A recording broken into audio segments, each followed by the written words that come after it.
What I'd like to do now is look at a PowerPoint which was structured for a specific task that I did with my colleague Skip, and this was for an online session, and it was now long, and as you can see it's packed with information. There's the list of all the things we're going to do, and notice this fishbowl webinar design. All right, it's at the end.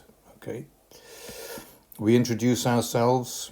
There's a game to identify a pre-session event to get people to identify us, and then there was this wonderful tag cloud to get information about what people were interested in, and then we start with a video demonstrating how not to be, how bad it is, how to behave badly.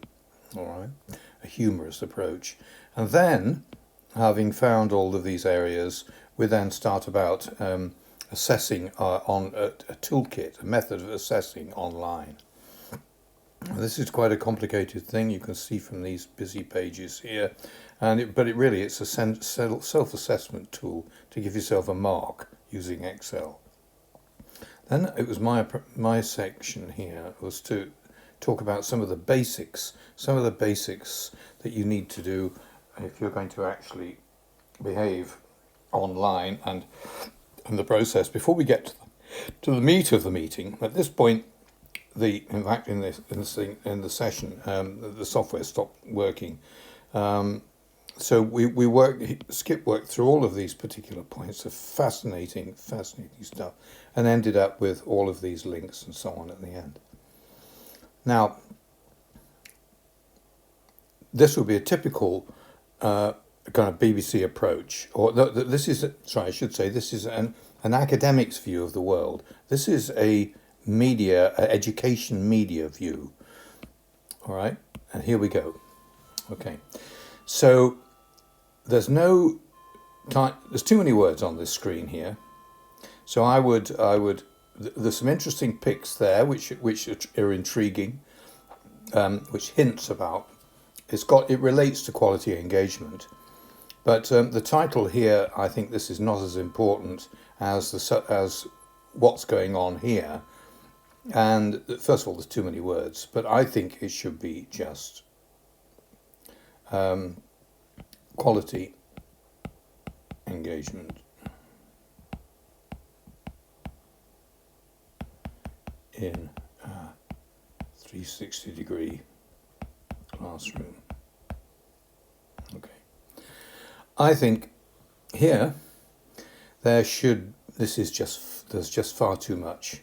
So we're talking about changing order, and this is observing a pattern in all academic writing, and this essence of all the training that you have. You put what comes up last at the beginning.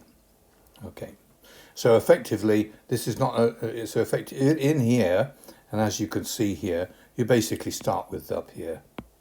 All right, and then but of course you're actually going to do.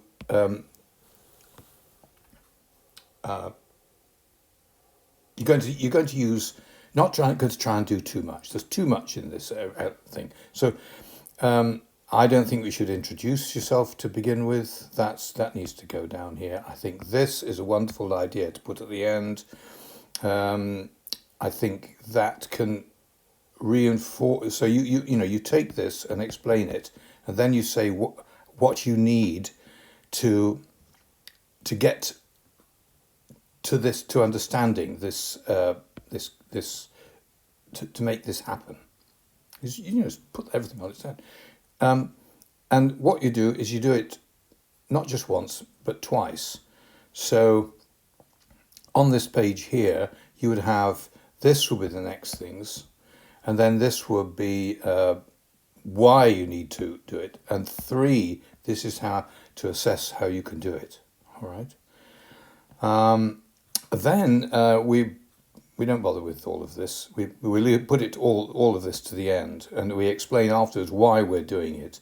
But we go straight into this idea here There is this kind of academic thing that you have to explain why you're doing all of these approaches and the gamification, so that you don't, you set the whole thing up in an academic way. But I would just put that afterwards, after we've done it, because this is the key thing. This humorous video we did, and we planned that with a script, and we just performed it, and it worked really brilliantly well. But I mean, we're already, 15 minutes in, plus another 15 minutes for getting set up at the beginning, because people turn up late.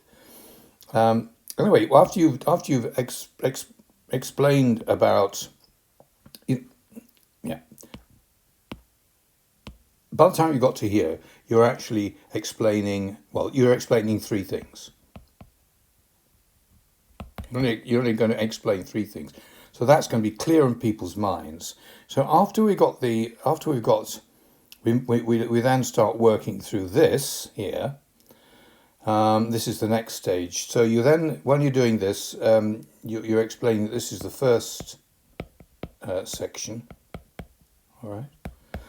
And you work your way through all of this, and then you go back to this, and this is the second section. Why what you need to be able to achieve doing all of this. Actually, this is to achieve it. It's not. We're not being technical about this. This is your video presence as a key element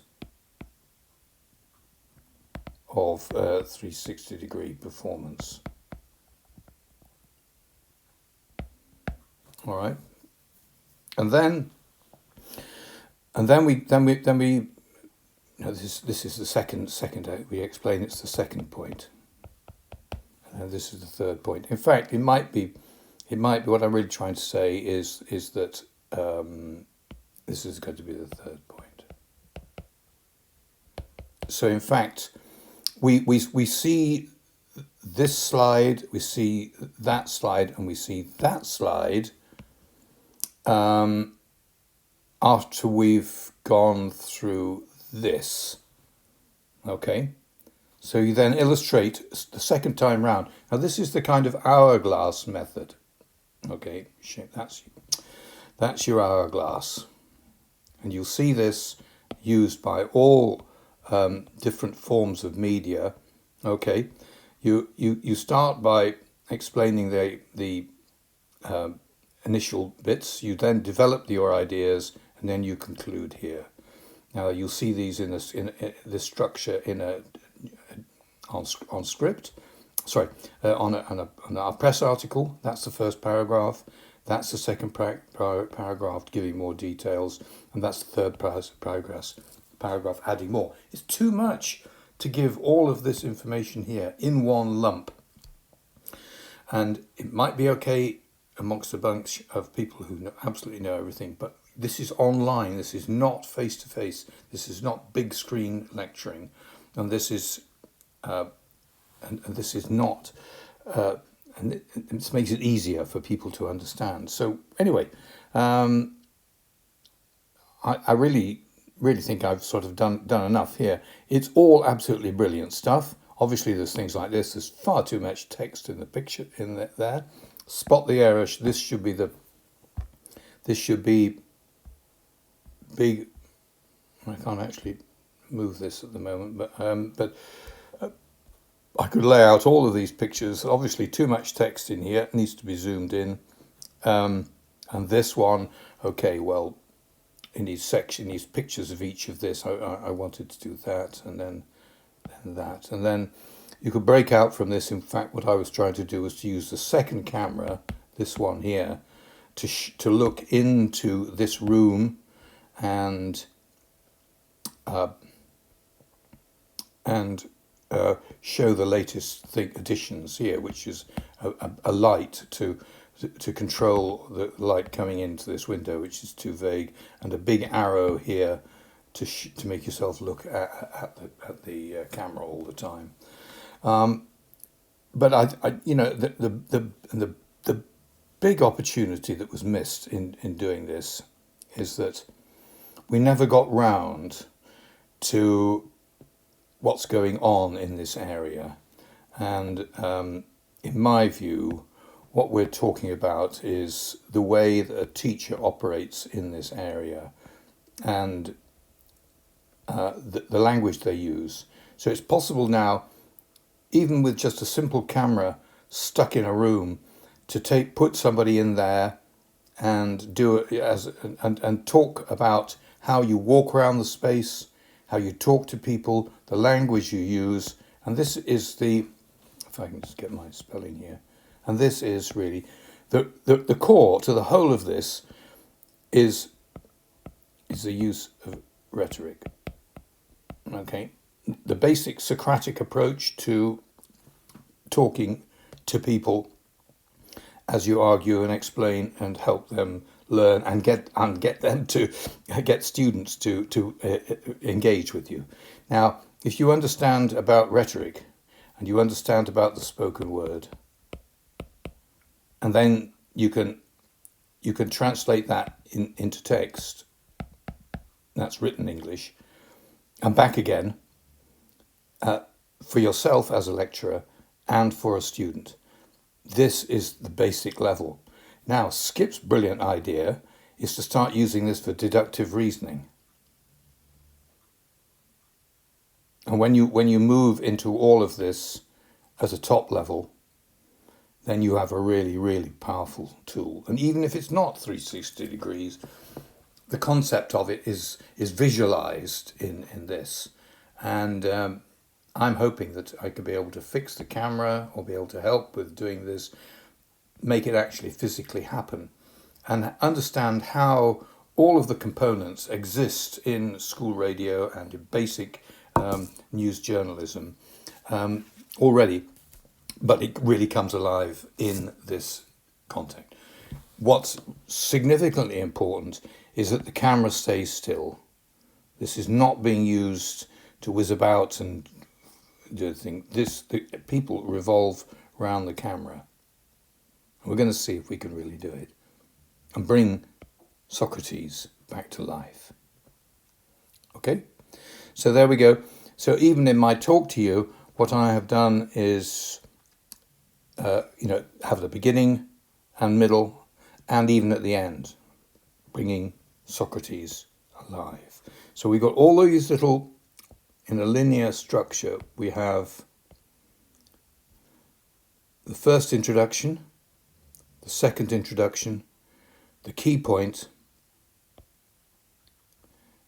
supporting key points for the main points, and then a summary at the end, reminding people of all the key points that we've tried to get in through here. I hope that's interesting.